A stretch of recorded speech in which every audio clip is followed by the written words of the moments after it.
Hello and welcome to Web3 Unpacked. Today we have Randi Hipper, aka Miss Teen Crypto, a New York native whose goal is to spread crypto adoption across Gen Z. Welcome. We're excited to have you.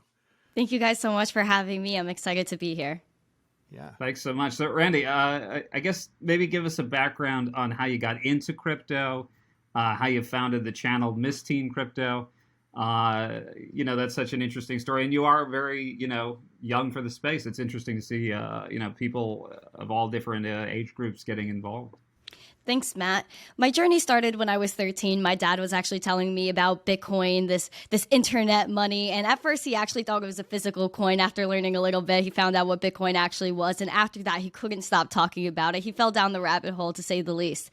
And I didn't really understand for a while. All I heard was a number go up, money this. I thought it was for adults, people in finance. I essentially didn't think I could do anything with Bitcoin, with crypto. This all changed when I was 16. We did our first Bitcoin transaction. I saw how easy it was to use. All you have to do is copy and paste an address, scan a QR code, and that's it. Instantaneously, you could transact with anyone, anywhere in the world, no matter where you come from, what your age is, all in one spot. I could go into the store, they could scan my phone, or I scan a QR code, and I don't have to do this whole fiat interaction. I know kids that throw their pennies in the garbage. So loose change isn't fun anymore. No one wants to carry a wallet. I don't want to carry a wallet. I saw how this was going to change the way we transacted forever. So when I was 16, I fell in love with Bitcoin. By the time I was 17, it was April 2020. The world was sad. We were in lockdown. I like to be more of a positive person. I like to talk to people, and I didn't have that chance at that time. So what I did was I went on Twitter and I went on Instagram and I was like, let me try this handle, Miss Teen Crypto. Let's see if it's available. It was available everywhere, and I just took the username. I started tweeting. Then I started creating videos. My community grew, and I wanted to grow with the revolution. I wanted to grow up with Bitcoin, right? So I just started tweeting, making videos, started doing on-the-street interviews, my podcast now, 2 podcasts. So just a whole rabbit hole I fell down. But I'm very happy to be here and just being a part of a revolution and educating Gen Z in the world. And it's a great start, and it's kind of funny. I'm trying to get my kids into crypto. My son wants nothing to do with it. My daughter is a little more interested because of NFTs and the art angle and design angle. But it's a tough sell sometimes to younger audiences, or even more so older audiences, I should say. But you brought up some really interesting topics in there as far as why. The why. We always like to kind of scratch the surface and see. We know kind of how you're using it with NFTs and transacting and holding wallets, whether cold, a cold storage or a soft wallet. But really at the heart of it, why do you feel crypto is important? One, for you and perhaps for Gen Z, really important. Crypto is a revolution, and with a revolution comes with a whole ideal and a whole list of reasons why it matters, right? Bitcoin, you get to be your own bank. It doesn't matter how old you are. It doesn't matter where you come from, who you are, what gender, race. You could be a part of this. People in other countries, in the U.S., we're particularly spoiled, but in other countries, you can't afford to be banked. But as long as you have an internet connection, you could take part in a whole decentralized economy where you wouldn't have that chance to invest or actually transact value to begin with. So I think it opens the door for a lot of other people. Now, if you look at NFTs, it offers you to be your own store. So Bitcoin, you could be your own bank. NFTs, you could be your own gallery. Previously, artists, they had to rely on a physical gallery to say, hey, you're approved. Your art is okay. I'll let you display here. But now with NFTs, you could display your art to a global audience. You get to just open the doors for yourself and take part of that revolution, be self-sovereign. In addition to that, I also saw that it could be an appreciative asset, Bitcoin in particular. When I was first getting into crypto, not only was I saying, hey, this is going to change the way we transact, but it's also going to change the way we hold value. I saw that. Listen, my $200 in my bank account at 16 years old, I was told when I was little that number was supposed to grow. We're supposed to earn interest, but I never saw that number move. And I said, hey, what if I move that in Bitcoin and I'm just saving this money anyway? I'm not touching it for a long time. Why not just put it in Bitcoin? It could appreciate from there. And there's only 21 million Bitcoin that will ever exist. How many people are in the world? So just that alone, I saw you could be your own bank, be your own gallery, and be self-sovereign and hold your value yourself. Yeah, the idea of sovereignty, right? And the idea of being a store of value is missed by so many people, so many people. And part of our job, and I think a big part of what you do, Randy, is educate, right? And educate from the core beginnings and the core ideology of why this started, like 2008, Occupy Wall Street, banks and financial institutions really having their way with the American people and getting a slap on the wrist. And then the cypherpunks come and say, not on my watch, and there's a better way. And the idea of, I love throwing out the book because it's so fantastic. If you haven't already read it, is The Sovereign Individual, which is wonderful. It was banned in the United States and other countries for a while. Once you start reading it, it really kind of gives out the secrets to society and government. And it's kind of freaky reading it, but it's really important that people understand that sovereignty is everything. Self-custody and making decisions for yourself is very, very powerful. And that is indeed why the crypto universe is being kind of met with opposition at times. So, yep. On that freedom point, Randy, just curious, what do you think in terms of like Fed coin and other things that could potentially enter the market? Does that jeopardize Bitcoin in any way, or do you think they can coexist? In my eyes, I think it will spread adoption in a lot of different ways. Right now, we have a little bit of an educational gap, and people don't understand what it means to be their own bank because for generations now, we've been relying on banks. We've been relying on someone else holding our value for us. This is a kind of a new idea for a lot of people. Now, I worry about CBDCs because again, if once that comes in, that's dangerous. Not only does that eclipse your financial life, but your life as a whole because they can limit what you do from there. And that's something that people really have to do their own research on. I do talk about it a lot on my channel as country after country is just launching CBDC pilots and actually just implementing it. And other countries like Nigeria, they're forcing you to use their CBDC because you can't withdraw money from the ATMs as much as you want anymore. I believe it was like $45 a day or something like that. I do think it's going to hit a point where people here in America are going to say, hey, we can't do what we want with our money. We already saw that during the pandemic. The banks were closed. ATMs had a limit on how much you could withdraw. The accessibility to our funds is not the same as it was a few years ago. This is only going to escalate. CBDCs are going to push for someone to say, hey, I can't control what I do with this money, but what money can I control myself with? What money can I transact with whenever I want to whoever I want? And that's Bitcoin. So I think we're going to hit that road where it's just going to be an explosion of adoption from all ways around. Yeah, I couldn't agree with you more. It is a good thing for people to get involved or matriculate into a true digital economic ecosystem, for sure. But when the government or the Fed, issues CBDCs or whatever, the Fed coins or whatever they're going to release, there is a certain amount of tracking and data that they will be able to, and governance that they could put across your economic world. So, for example, if the government needs to hand out, stimulus checks, for example, they can tell you what you can buy and what you cannot buy, right? You can buy gas to get to school. You can buy gas or food, groceries. You cannot buy beer or cigarettes with it. So it's a, careful what you wish for kind of thing. The adoption, I 100% agree. I think it'll actually just propel our whole environment, our whole world, the crypto world, in a good way. But you really, really have to be careful what you wish for as far as these tokens go, and the control they can put put over you. The whole idea, the whole strategy of this world was to have less control, less governance, and more, to your point earlier, more sovereignty. So we got to really watch this. And another thing too is regulations are good, in a lot of ways, right?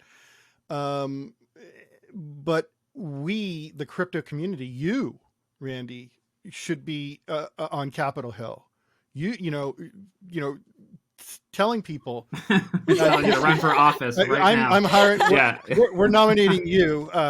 You're probably the only one of the few level-headed people we've actually met in this space. But or outside.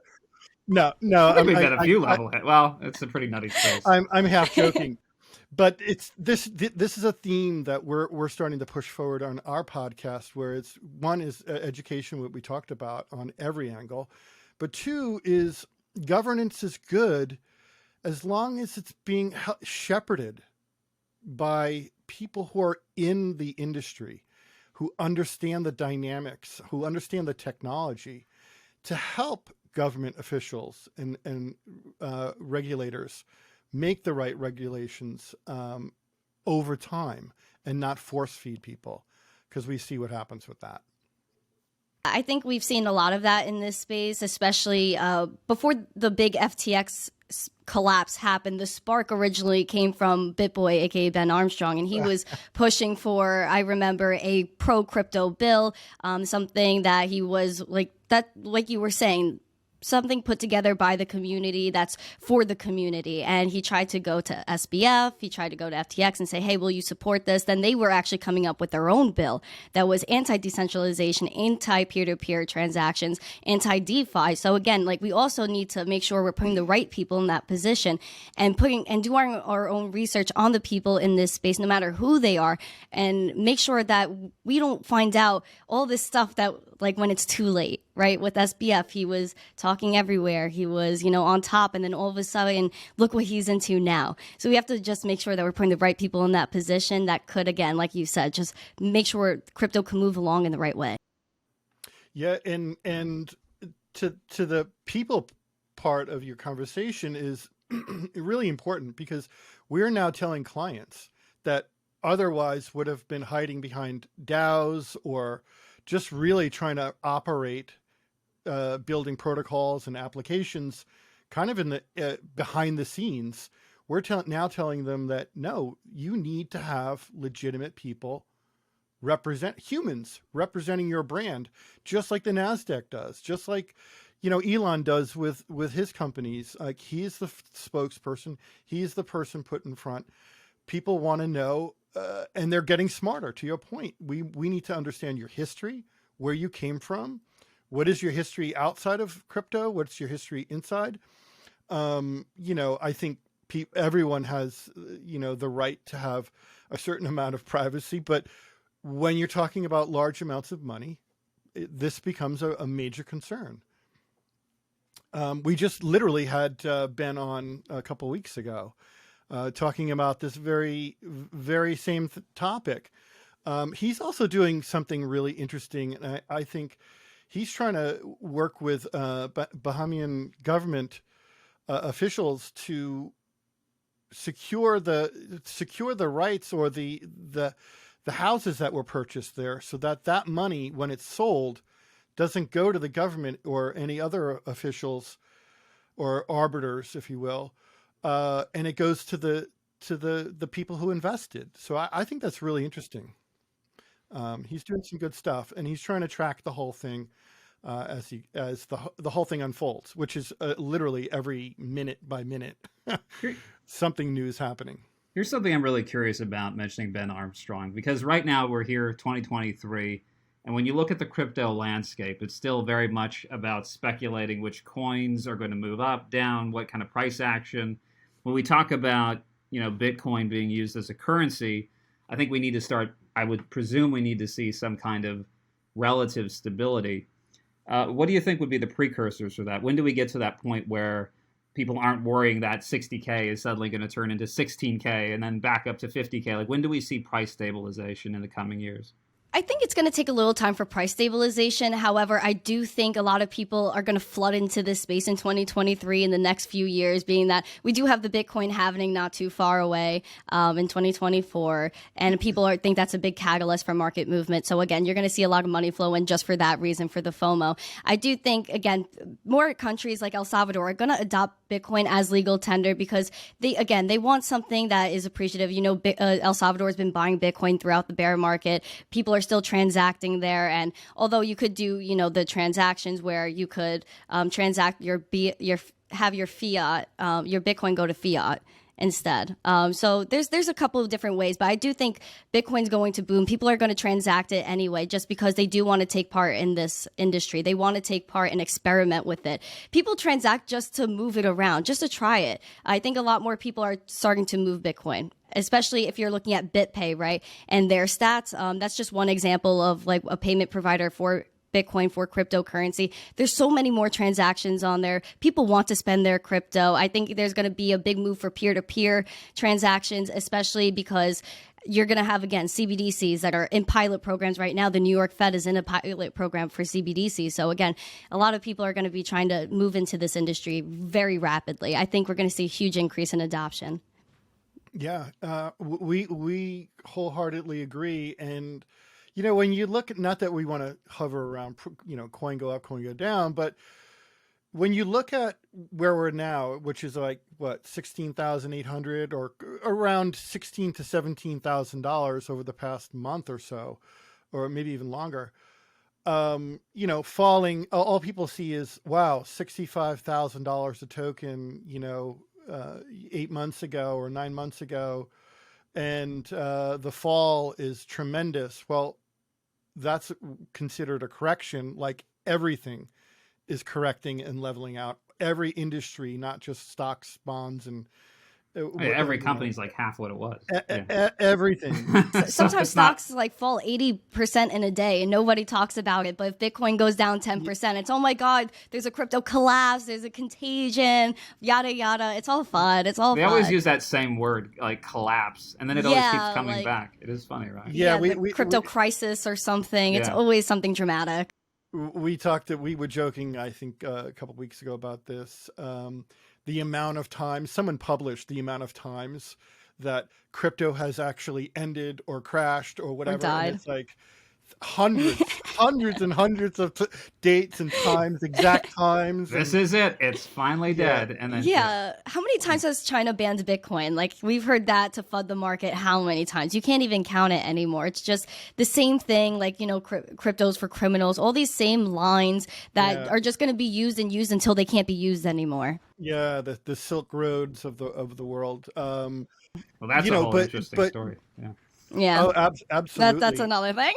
That's a whole other podcast. We'll have you back on. But $17,000 per token, that is nothing to sneeze at. And to me, it's stabilized. It is stabilizing, right?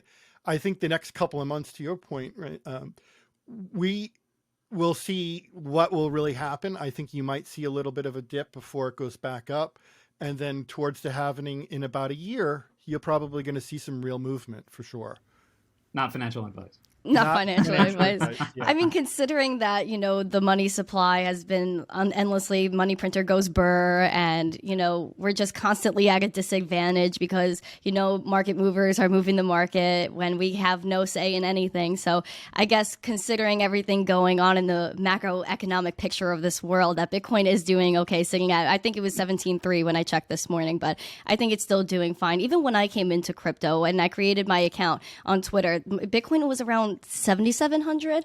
Even then, you can't complain where it is now, considering that a lot of other assets don't have the gains that Bitcoin has, even at this point.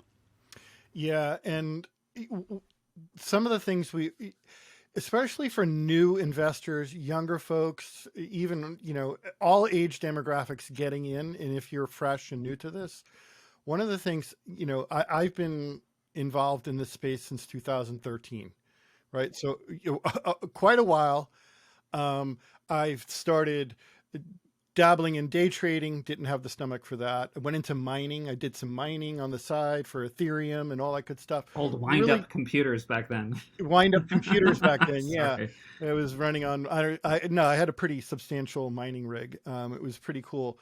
But the one thing I always like to really kind of shout from the rooftops is don't like this market dip, market crash, whatever you want to call it. It's one of many. I've been through it tons and tons of times. I thought I was going to lose my cookies every 6 months. My investment is lost. No, it's not. It really isn't. And every 10 years, the normal or the normie economy basically goes through the same thing. Always. This is a more compressed timeline. It's like Moore's law, where everything happens exponentially faster and sometimes even more dramatic. Don't get upset. Don't get discouraged. Hang in there and just keep pushing ahead. And dollar cost average, there are some really interesting standardized investment tools and methodologies that still work within the crypto world. So pay attention. It's not over until it's over, and it's not going to be over. And this is a great point to get in and take the next ride. What's your thought on the so-called altcoins? Because you cover I know Bitcoin. I see you talking about Litecoin, which I don't hear a lot of people mentioning very often. The sneaky one. Yeah, but I guess where do you see the value, and how do you see them coexisting with Bitcoin? And is there a big distinction? I know we have the maxis out there who feel that it's all Bitcoin, everything else is whatever. But there are other interesting tokens out there like Solana, obviously NFTs on Ethereum, and or Litecoin. Curious to hear your thoughts on why that one is interesting. Yeah, Litecoin in particular, I've always been a fan of Litecoin since I actually got into crypto. And the reason is I'm a big believer in Charlie Lee. He's been on my podcast 3 times. I think he's a great guy. And if you look at what he's done, he's just a very smart person. But besides him, Litecoin is a faster Bitcoin, 84 million Litecoin to ever exist versus Bitcoin's 21 million. So you still have that finite supply. It's faster. It's cheaper to use. You could spend millions of dollars in one transaction, but pay a cent or less in fees. So I think it's a lot more feasible if you're, compared to Bitcoin, right? If you're not using Lightning. The other day I spent $2 of Bitcoin. I was transferring it to another wallet to test it out. $2 of Bitcoin. It took 20 plus minutes to confirm, 75 cents in fees. If you're at a coffee shop, you can't wait that long. You want to pay that much to buy a cup of coffee. Versus Litecoin, if you show up to the store, it's right there. Once you press that send button, they receive it pretty much right away. The confirmation goes through, a penny or less in fees, and there you go, you're done. So for that reason alone, I think Litecoin is great, especially Gen Z. We don't want to wait for anything. We don't have the attention span to be waiting here for a transaction to go through. We want something fast. We want something easy, and that's Litecoin. Especially because it's so accessible. Everywhere where Bitcoin is listed, Litecoin is listed. If you look at Bitcoin ATMs, which is primarily where people under 18 are looking to transact from, being that you have to be over 18 to get on an exchange, Litecoin is always there too. Bitcoin, Litecoin, and then you always have others. I do have other altcoins. I do believe in other altcoins. I do think there are other blockchains and other solutions that other altcoins and blockchains can offer that Bitcoin cannot. I think a lot of people don't want to transact their Bitcoin. Again, they want to hold their Bitcoin. They want to stack that. They want to keep that. So again, are you going to transact Bitcoin to buy an NFT? Do you want to spend it to buy a couch right now? Maybe not, but other altcoins, other things that are faster, easier to use, more accessible, a larger supply to be, to have more money, I guess, I think is something that's going to be played onto. And I think, obviously there's going to be other tokens, other blockchains that could come out of the woodworks tomorrow to solve something that we can't even think of. Other consensuses besides proof of work, besides proof of stake, there's going to be a ton of different ones. I think we're just extremely early in this industry that we don't know where anything's going to go yet. Of course, there's other blockchains like Ethereum, Solana. I'm a blockchain enthusiast. I'm a fan of all blockchains. I do think there's faults in others. I mean, Solana has had issues, as you've seen. It's gone down plenty of times, as strong ties to FTX and VCs. So we're going to see how that plays out for the sake of everyone there and all the good projects that are built there. I hope it succeeds, right? But I've been minting on Wax as well since like November 2020. That's where I originally had my NFT collection. So there's a ton of other blockchains I've used and interacted with that I think are going to solve great problems one day. Oh my gosh, you just mentioned Wax. I have a Wax account and own some Wax, and bought it. I don't know. It's like 20 cents. I don't even know what it was, but yeah, that's an interesting platform. I heard a lot of underground buzz about that. That's why I jumped in, because a lot of NFT art communities were jumping on it in the entertainment world as well. So really, really cool. And to the altcoin discussion, it is about being lighter and faster and more peer to peer. And you're 100% right. Bitcoin to me, and I always explain this to people we're trying to kind of elevate through the crypto world, is, think of Bitcoin as a store of value, a store of energy. You maybe drip it out, but you go into alternative ecosystems to play with new products, to mint NFTs, to do lots of different things. And that's what we do from a learning and a building perspective for our own company, Arc. We're transacting on the Solana exchanges. But what becomes like the de facto, is Litecoin the de facto kind of cash, if you will, where you can spend really quickly? I think if you're in the pure play web world, it's going to be a host of things, a host of platforms and protocols to be working with. And then when you're kind of IRL, in the real world, you may be using something, your wallets like credit cards or cash, and that might be Litecoin or something else. But it is fascinating to see it shake out. There is no right answer right now, and I think there'll be multiple tokens for lots of different types of transactions. We even have like basic attention token with Brave and things like that. One of my favorites. Yeah. When we look at like a lot of these other tokens, it seems like there's a big gaming component, and that kind of ties us back into Gen Z. Is that where you're seeing the excitement from Gen Z, or are you seeing the excitement from Gen Z? Are you trying to push younger people to get interested? Like, how's that divide? Because there are plenty of folks, right now in the institutional world who are looking at these assets and are very intrigued.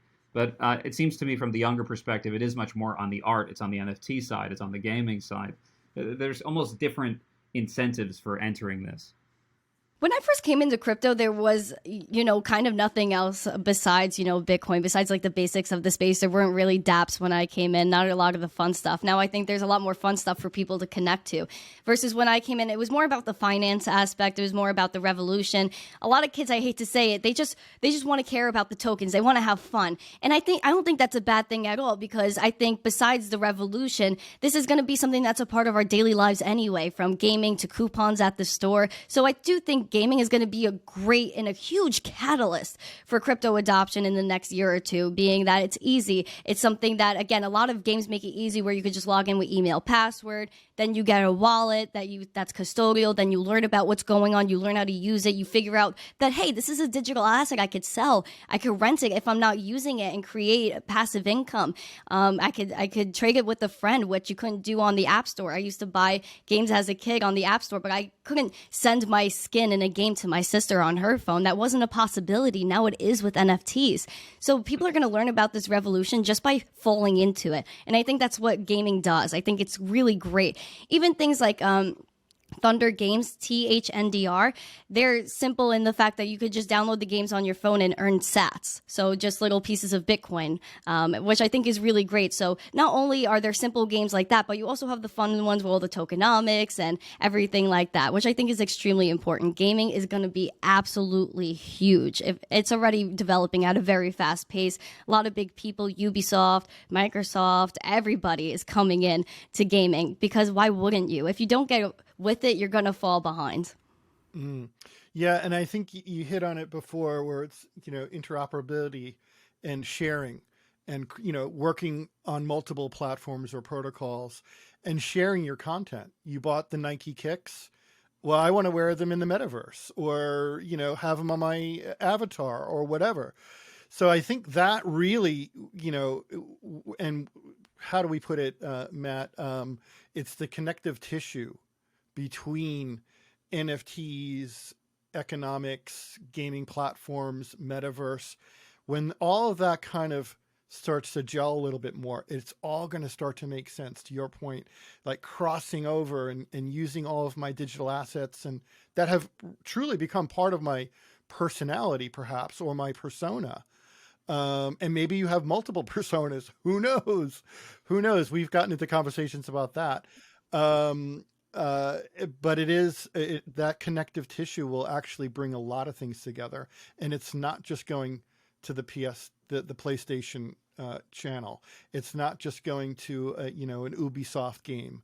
It's now, how do we cross-pollinate? And I think it'll start slow with some of our digital assets, whether it be graphic, audio, or video, and certainly through data as well, personal data. How you have control over your data will be a big part of it as well. Oh, absolutely. Yeah, because there's certain wallets that could track your IP and everything like that. So there's a ton of things and kinks we have to figure out. But again, we're extremely early. So like there are games that are coming out on the App Store, right? Of course, Apple wants their 30% cut. But again, that's another podcast.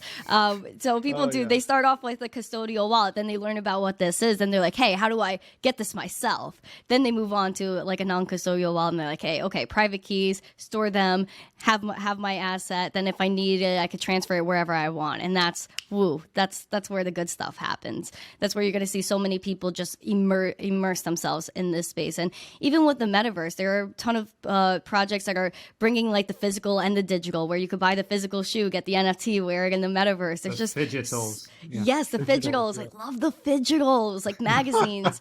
There was one magazine I just did an interview with, and they have one that's on as an NFT, and then you could also like buy the physical copy. I think that's so beautiful. I think there's just going to be so much more of that. Comic books, especially with gaming, they have a lot of comic books associated with that. That's going to be digital and physical. So many use cases, bands, social tokens, like they can use social tokens. You buy X amount of band tokens, that band shows up and does a concert for you. So many use cases here that are really just going to open the doors for everybody.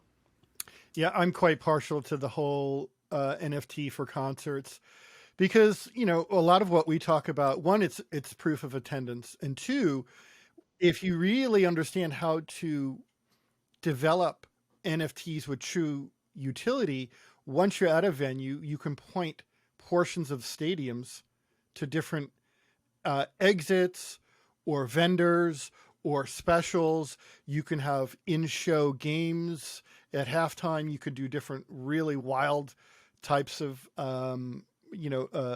games and activities that include the entire arena or just you personally in that moment. And your ticket, literally your ticket to enter, becomes something more engaging and perhaps engages you after the show in deeper conversation or activities or gaming. So love it, love it, love it. It's just not the possibilities are endless. And one thing we always say is you're basically in this world, you're limited by your own creativity, and that is it. And, yep. Now, Randy, you've got your finger on the pulse of I would say a younger generation, Gen Z. You've developed a wonderful platform for yourself and channel, and you understand how to communicate in this space really, really well. We want to know a little bit more like your approach to your audience, right? What platforms are working for Gen Z? Are NFTs really the hot button topic? What kind of content are they getting into DAOs? Do they understand DAOs? What's working, what's not? I really think everything is working for Gen Z, particularly, again, they want to be self-sovereign individuals. We know the concept of digital property probably just the same as millennials, maybe even more, right? Because we've grown up knowing that, we go on the Apple Store, we could go and we have our iTunes gift card, then we have our digital money now, which then we go and buy a digital game and pay for that with digital money. Then exchange our digital money for in-game tokens and assets, except we didn't own them. Now this just takes us to the next step. So again, everything's easily integratable for Gen Z. So there's a bunch of different ways that we could just acclimate ourselves to this climate. I think especially you've always heard the saying from Gen Z, if you didn't take a selfie, you weren't there. Right off the bat, we know our content. We want to own our content. We want to be rewarded and given the credit for our content. So everything about crypto, the whole revolution of crypto is so attractive to Gen Z. There were even articles over the summer that 94% of all cryptocurrency buyers are Gen Z or millennials. Almost 50% of Gen Z and millennials want crypto in their retirement funds. This number is only going to grow. And why wouldn't it? Because everything's going digital and we understand that better than most people. So this is something that we're going to embrace at a very, very rapid pace. Once Gen Z comes into this space at full swing, the space is not going to be the same. And a lot of people are not targeting Gen Z as an audience, and you're missing a big part. Because who's using their mom's credit cards to play Fortnite and to take part in all of these digital economies and Roblox? Gen Z, the kids. So why wouldn't we work on that? And that's why I'm trying to do that. When I first got into crypto, a lot of my friends, they heard of Bitcoin, but they had no idea what it was. I was like, okay, I have to do my best to tell everyone what this is, not let anyone be left behind. Gen Z should be leading this revolution, not be behind the revolution. And I think in some ways we're halted with age restrictions, but yeah, well, yeah. that's always going to be an issue. Yeah. I worked with Nickelodeon and I ran design for them for many years, and yeah, exactly right. So, but we always were cautious about, from a design standpoint, the elements we use, but the language we use, and it was considered for the very, very young, pre-K to K audience was a mommy and me experience. So mom gets on and then introduces to the kid to the game. So it's a delicate balance. And you're 100% right. Gen Z is digital native, right? So I'm kind of half and half. I'm not going to give you my age. Probably Matt won't either, but digital native. I was always a little bit more progressive in the early 90s with technology. I dabbled in VR in the early 90s. Like, who did that? Like, I created a bookstore with a buddy of mine to illustrate a point. Only 2 or 3, 4 decades too early, but that's been going on forever. But digital natives, and this is, and it's truly about understanding habits, right? It's understanding how and where and why people within Gen Z spend their money, and the value they put on specific items. So if you ask a Gen Xer or a boomer, what do you think of this NFT? He's going to say, isn't it just a JPEG? Well, no, there's intrinsic value behind it. And there's a whole economy and marketplaces to this whole thing. Well, that's going to kind of fall on deaf ears. But once you start to say that to a digitally native Gen Z person, they're going to say, yeah, I get it. That conversion is a lot quicker because you're right. They always got the gift cards for Christmas or Hanukkah or whatever for the holidays. They understood how to use codes very early on. They were into the gamification of everything. So yeah, you're 100% right on the idea that they can own the space. And it could mean, and again, not financial advice, but it could mean absolute economic freedom. And there is a changing of the guard happening. And people have to understand that. Just look, you don't have to be, a rocket scientist to understand the reason why the government's scrambling, why people are confused, because there's a lot of FUD and confusion and fear thrown in purposely, but people confuse themselves too. I think it's this generation that will cut through, and really it'll just be normal. There won't even be any arguments. And to our earlier discussion, Gen Z folks need to get involved in kind of telling the story, educating, and actually helping to write the playbook. Well, one thing we talked about too is I think we're sort of almost seeing the term, it's becoming so inherent that the term NFT is almost disappearing, right? Like we're just Yeah. moving to more digital collectibles. Randy, I'd be curious to get your thoughts on some specific projects. 2022 was an insane year for mass adoption in terms of big companies getting in. What do you think of some of the big 2.5 plays? What 2.5 plays, what we call them, like Starbucks Odyssey and things like that. Obviously, we're seeing Nike with Artifact making some pretty bold moves in the space. Is that a step in the right direction? Do you feel concerned that that's not decentralized enough? What are your thoughts on some of that?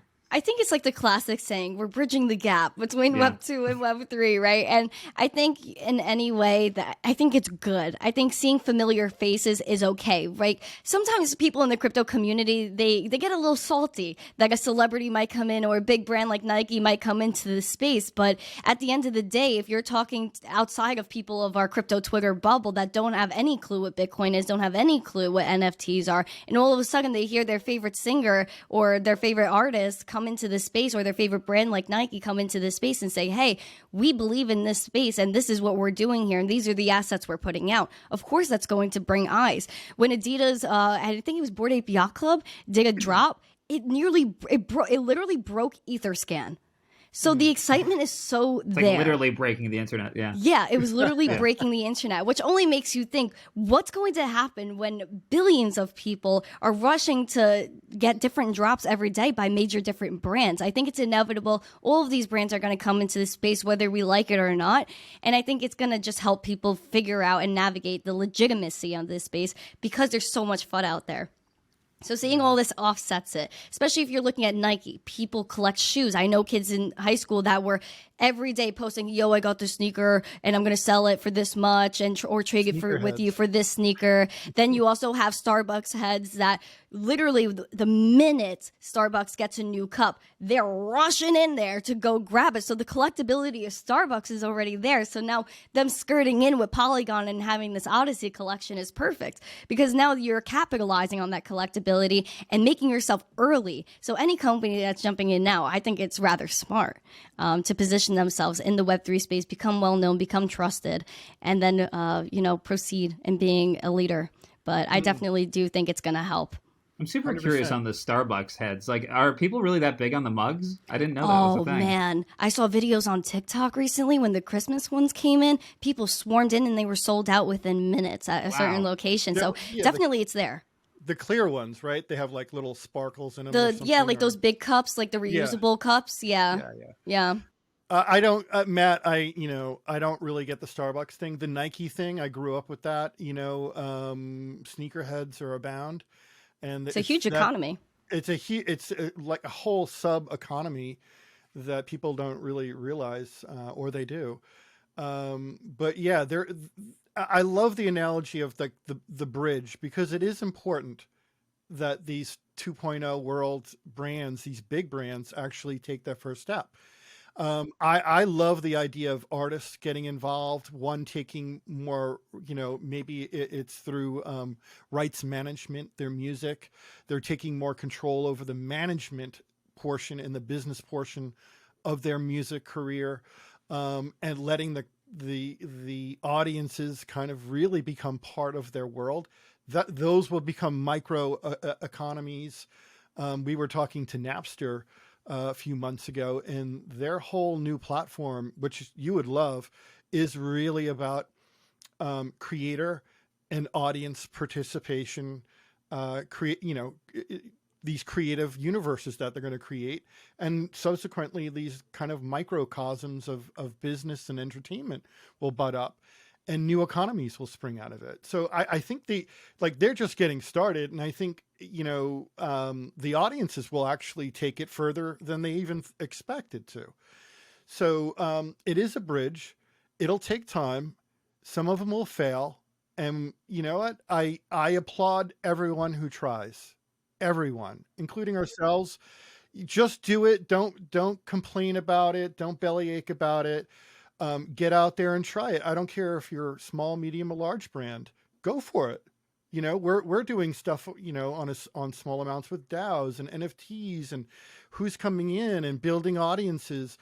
Nike and Artifact are doing some outrageous cool stuff. I mean, I think that the Artifact is on basically the cutting edge, I think, of marketing, basically, and understanding their audiences and how to bring those collector communities forward. Others will might not, you might trip over your own shoelaces, but you know what, get back up and do it again, keep going. And I think that's the lesson here. And it's a wonderful adoption bridge. Well, it seems like, especially in Web3, there's a little more of an acceptance to fail in public. Like some industries, you have to always have that precision, but this is just so new. Exactly. Yeah. What I'm wondering is when you talk to people, say like younger folks who don't get crypto, what are the big hangups? Where are they most confused? I think maybe it's just that they haven't used it yet, and I think that's where a lot of the confusion lies. Because I didn't especially when I was younger. I was on the younger scale, right? So I was like 14 years old, 13, 14, 15, 16. So there wasn't a lot of use case for crypto back, especially there was use case, of course, but there wasn't a lot built, right? Now there's user wallets are a lot easier. Wallets are a lot more pretty. You're able to see what's going on. It's now so simple. You press Bitcoin, receive, send. This is how you do it. I think it all comes down to using it. But the interest is there. So I don't really see any pushback from Gen Z at all. All I see are barriers to entry, if that makes sense. A lot of kids, they want to get in, they want to buy Bitcoin. I was speaking to middle schoolers, high schoolers, college students, but a lot of the problem is that you have to be 18 to get on an exchange, which I find funny since I've had a debit card since I was 13 years old, that the bank allows you to do that, but you're not allowed to buy crypto at 13. So I think there's a barrier to entry. You can't get on a crypto exchange until you're 18. A lot of this stuff is blocked for you, unless you have a parent that's cool like mine that I would use as my crypto ATM. I would say, hey, Dad, here's $20, and he would send me the Bitcoin. Especially I'm in New York, Bitcoin ATMs are illegal. So if you're outside of New York, if you're under 18, that's what I definitely recommend is a Bitcoin ATM. But again, all I see are barriers to entry rather than, an educational gap. Because again, we're digitally native. This concept is so easy. It's just a matter of, hey, how can we get our hands on this stuff? And that's what the problem is. Yeah, it's easy to forget that you really can't, if you're under 13 or 14 years old, you can't get on the exchanges. Or no, 18, you can't get on the, yeah. 18, you can't get on the exchanges. It's so sad. It's so annoying. But at the same time, you're figuring out the workarounds, the loopholes, they're not, and there's nothing nefarious here. It's just, you want to play, and your generation wants to play, and you're figuring out ways to do it. And that is, to me, the kind of the impetus of innovation unto itself, in the sense you're solving problems, to make your world a little bit better. And those lessons will be taken and used and built upon down the road. Really interesting. The exchanges are, all right. Well, we won't go too much into those, but I find them kind of overbaked, and they need to be simplified quite a bit, especially the onboarding process. But that's a whole other discussion. A whole other podcast. Exactly. What would you say the advice then, I guess, for young people is step one, convince mom and dad to let me get on an exchange or something of that nature, or get a wallet or whatever? I would definitely say talk to your parents. I don't know how many I've onboarded tons of parents into crypto just because they're like, my friends from school will go home and say, hey, I need to get on an exchange. Then I had my best friend at the time. She had her whole family on board. They're all buying ledgers. They're all very excited buying crypto, getting into it. So I think it's a cool way to educate the family, but definitely go talk to your parents, go to a Bitcoin ATM outside of New York. They're pretty much everywhere. And just make sure that you could just go there, get your wallet, store your keys, and that's it. Because at the end of the day, all you need is a wallet to get started. Even with some games, like I mentioned, you could even just earn, and that's how you could get your start in the space, by getting it given to you, essentially, just by working and grinding in a game. But yeah, definitely talk to the parents. One of the, for sure. It's a great angle for you. And another thing that we're learning to just, in doing podcasts, and even outside the podcast, in regular life, friends, colleagues, family members. Not everyone wants to hear your crypto, your crypto dissertation, your philosophies, your investment ideas, your product ideas, but they are all curious. All of them, every last one of them. Some of them will fight you tooth and nail. My mistake back early in the day, because I've been jib-jabbing about this forever, is, I would be like, no, you got to get in, you got to do this, you got to do that. There was such urgency. That's what set people off on a bad, like maybe put a bad taste in their mouth. And then over the years, you realize, meet them where they are and let them become curious on their own time. One of the things I always say is, you know what? $50, $5, $10, $100, throw it in, sit on it, play with it, move it around, see how things work. That's all you need to do. If you don't like it, you bail and sell it off. Chances are you might have even made a few bucks, but at least you're getting involved. And then not make it all about economics, right? Tell them about the really beautiful things you can do with DAOs, voting, true democratization of communities. It's very powerful. And that doorway seems to work with other people. But yeah, different approaches for different people, for sure. Well, it's a weird balancing act too, right? Because on one hand, we're all rah rah revolution. This is the revolution. Yeah. But then when you talk to people, a lot of people hear revolution, they get kind of freaked out. There's, I want to go back to watching Jimmy Fallon. I'm good. So, like how do we find that? Yeah, actually, you're right. I shouldn't have written them. Yeah, you get the premise. Just the idea of like, I want my safe life. I don't want to see a revolution. But I guess how do you craft your language in a way that's palatable, but also, leans towards some of the excitement coming up? I don't really start off with like, hey, you're going to make money here, because again, that's not the point. Number go up is not the point, even though we all like to see it. It's not the point. That I always start off with, hey, this is just digital cash. This is something that you own that really belongs to you. And I start off with, you have a wallet in your pocket. Now download a digital wallet on your phone where you write these words down, and this is your master key. You hold that offline, and basically what you use that key to unlock your funds. Whoever you lose your phone, you unlock your funds. Once you have a wallet, you're able to transact with whoever you want, wherever they are, anytime you want to. There's no time. There's no Monday to Friday, 9 to 5. Anytime you could transact person to person, just like if I handed a dollar bill from my hand to yours. There's nobody in between taking the dollar from my hand and then placing it in your hand. It's just peer to peer. And that's basically how I start off the conversation. You're your own bank, you custody your own funds, transact right to other people, no one in between. And then you could go into everything else of the revolution and being your own bank. But it's all about starting off with the simplicity. It's just. Yeah. And Matt, to your point, it is kind of it is a revolution, and I see it that way. And you personally have to kind of rein yourself back in, and it's not about, fire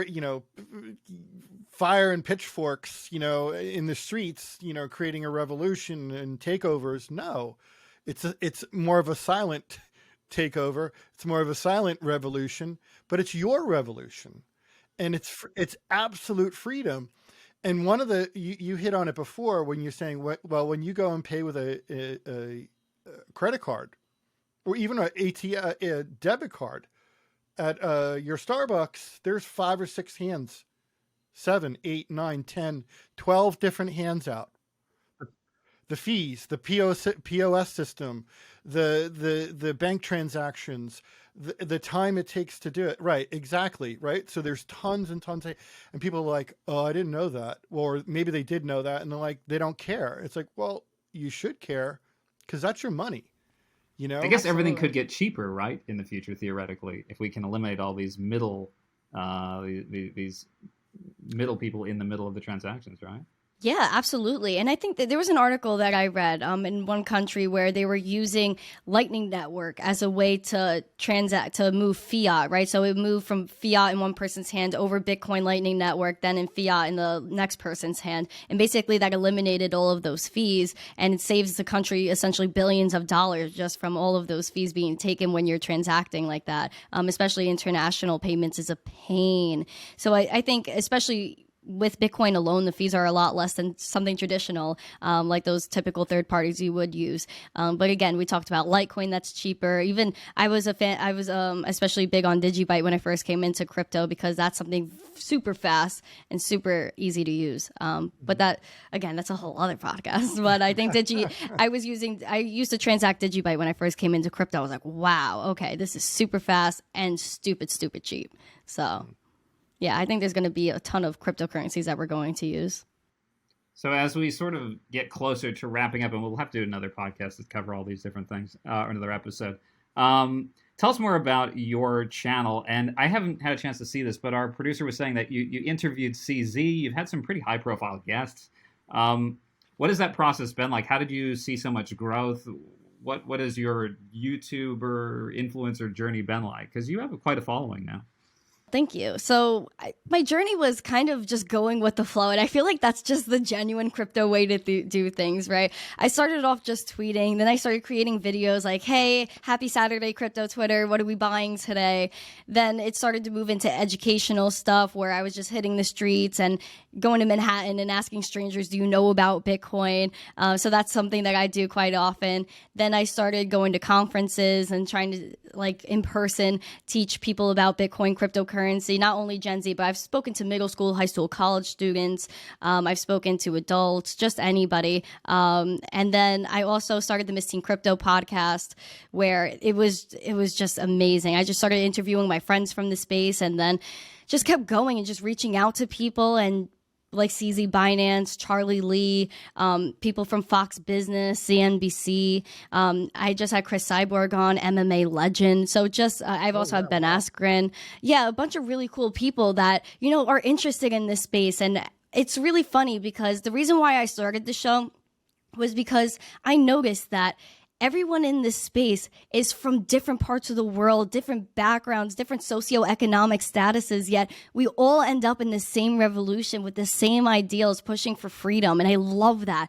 So the point of my show, the Miss Teen Crypto Show, is to just go through the journey. Where did you start off? Where did you think your life was going to go? How did you end up here? And what are you doing now?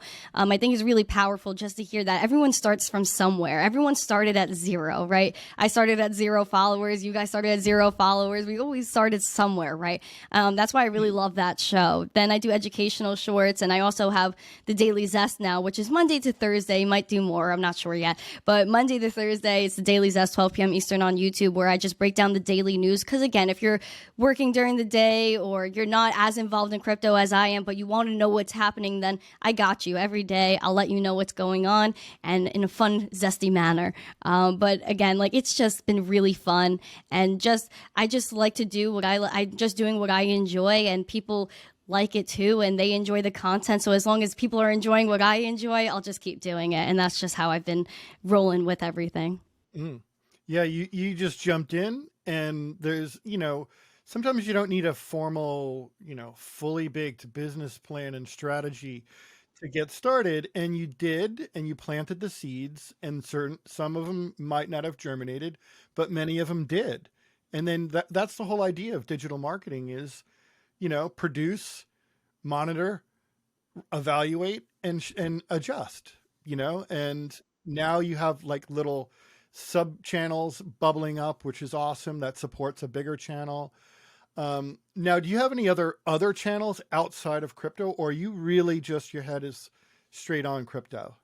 Straight on crypto. I love crypto, and I think Bitcoin, cryptocurrency, NFTs, it's all inevitable. And this is a revolution that's bigger than all of us. It's the whole world, essentially. And it's something that I want to be a part of. And I want to help people get educated properly in this space and be self-sovereign individuals, be their own bank, be their own store, and just really take control of their value. And that's why I'm here. I'm always going to fight for freedom and educating my generation and the masses.